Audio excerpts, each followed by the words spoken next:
everybody. Welcome. In this video, we're going to be showing you where to get the process book template and how to use it for your courses. So you have already taken Graphic Design 211, and that means that you have a basic understanding of working with InDesign. Perhaps you have a lot more experience working with InDesign, which is wonderful. Even so, we're going to walk you through the new template because we've updated it, and a little bit about how to use it for your courses. So in whatever course you happen to be in, you will find the course information page, and somewhere in there you will find this little section called the process book template, and there will be a link here for you to download the template. Please use this template, not last year's. We have simplified it a little bit just to make life easier for all of us. There's also streamlined videos here that'll walk you through the process. You're watching video 1 right now. And then we'll move on through the other videos as we get there. So the template is here. I have InDesign open, and when I open that, I'm going to get what looks like this. Now, what's open over here is going to vary depending on where you ended in InDesign the last time. But what I want to be looking at today are going to be the Pages panel as well as the character styles. So we'll look at both of those. The first thing that I want to point out is the font. And chances are when you've opened this template, you're getting pink highlighting over your typeface on whatever page you're on. And that is because we have a new font that we are using for the process book. It is just 1 rather than 2. We used to use Railway and Lusitana. Now we are just using 1. So if I double click on one of these and go to basic character formats, you can see we are now using just Profile Pro. So what you need to do is go into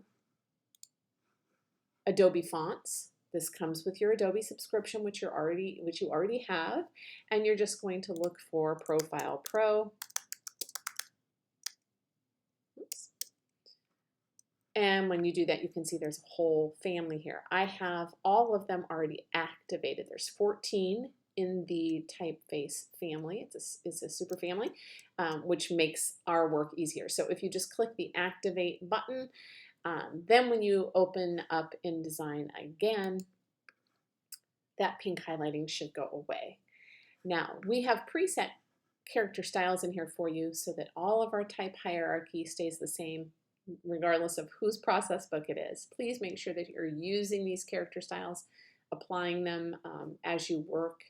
And as we demonstrate this, you'll see at times where I end up using the headline text where I don't mean to, and I'll be able to easily go in and change that. But these are the ones that we're going to stick with. Okay. So we've found the template. We've opened it up. We know where to get the type so that all of our type shows up as regular, not as pink.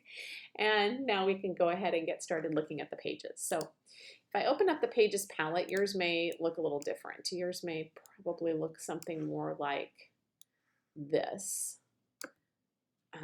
But what we have here are master pages in the top section and actual pages in the bottom section. So I'm going to go ahead again and click and drag this down, and I'm going to click and drag this one down too so I can see more of both. These are all of the master pages, and that's where content has been pre-developed for you. We've designed the master pages just to make life a little bit easier for you. Lots of different masters in here for you to choose from and work with, and then we've shown you each one of those master pages on a page down here. So there are 13 different pages in here. That does not mean your process book should have 13 pages. Most process books have many, many more than that, or that they would go in this particular order. But this way we can at least look at the actual page and see where it's getting the master page information from and how to work with it. So the first thing that you're going to want to do when you open up a template for a new project would be to go to the cover page and to change the information on here. And as you probably recall, I cannot just click on information on an actual page that's highlighted in blue. That's the page I'm on. I can't change this stuff because it's actually on the master page. In order to change that information, I need to click on the master page. So I'm going to double click up here. Now I can see this is highlighted in blue. That means I'm on the master page. So for the master page, what I want to do then is put in new information for this. So the project name I would change here, and I'm just going to put in a fake name here. process book stays the same, and then I would change the student name here. So I'm just putting in a fake bit of information here.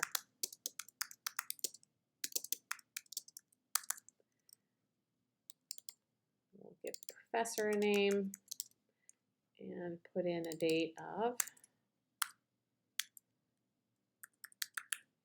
there we go. So now when I go back to page 1, the actual page, you can see that that information has been placed in there. I also still cannot access it here because it's still on the master page. I've just gone into the master and made some changes.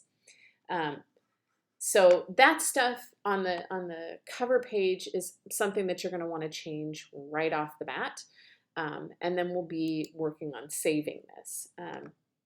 Before I show you how to save it, though, let's talk a little bit about how to manipulate pages as we're working through this. So if and there's a lot of ways to navigate through here. I can click to page 2. I can double click on these in the pages palette too and just move through that way. So this is showing me a page that's, already got the template applied to it. And this one, if I put my mouse here, it tells me that this has the written research master page applied to it. So that's this one right here that's been applied to it.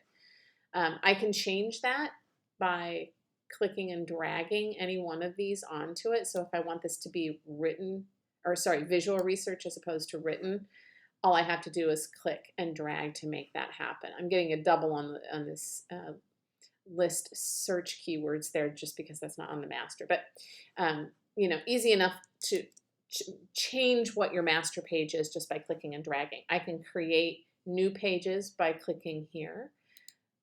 When I do that, it's going to, whoops, I was in the master pages there. While I'm on this page, if I create a new page, it's going to just create the last one that I had again. So it's going to apply the same template as the last page that I was on. Zoom that out just a little bit. There we go. So I can apply master pages to pages. I can delete a page if I need to get rid of it. If I don't need it anymore, I can click and drag it to the trash. It's going to, ask me if I'm sure I want to do that. I can also move pages around on here.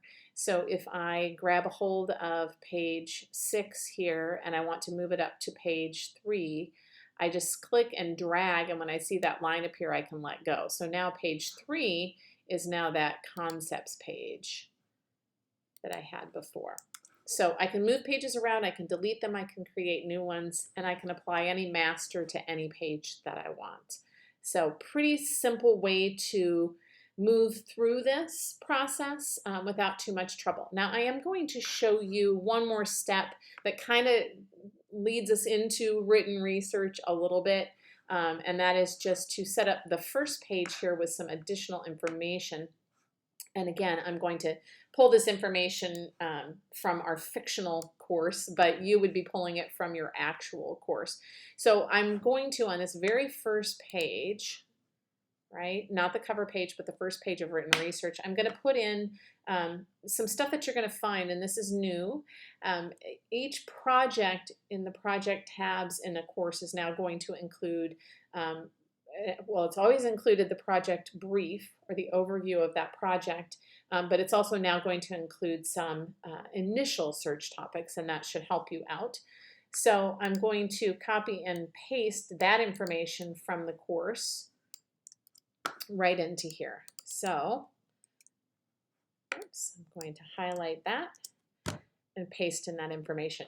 Now, this is where I can see that I need to make some adjustments, right? Because I'm now not using the correct character style. So this should be the headline text, but this should be body copy. Okay, this should be headline text.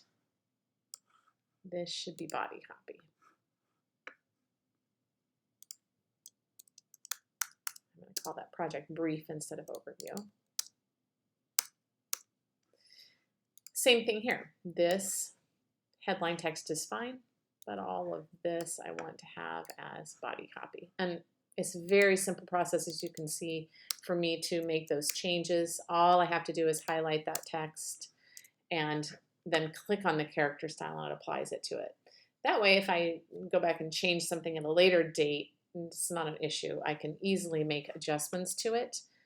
Just adjusting my spacing there. Okay, so that would be a couple of the getting started items that you'd want to take care of. We have changed the information on the cover page, and I've added some very basic information to my first written research page that I've gotten straight from the project brief within the course. Now, the next thing that we need to cover in this first video is saving. So I need to save this because it is a template. I need to do a save as. Where you save it, you know, hopefully you've got a dedicated space for your graphic design projects. But I need to give this a name that makes sense to me, right? So this was Sean Adams. So I'm going to put Adams as the last name. I'm going to do GD220 because that's the, or sorry, it was 280 because that was the course for this project. And then the project name itself. So logo design, and that's it. So I've got a last name, a course number, and the project.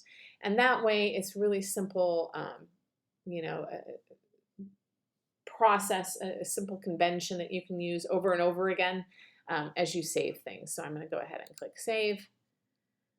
And now you can see it's renamed it up here. It's now Adams GD280 logo design.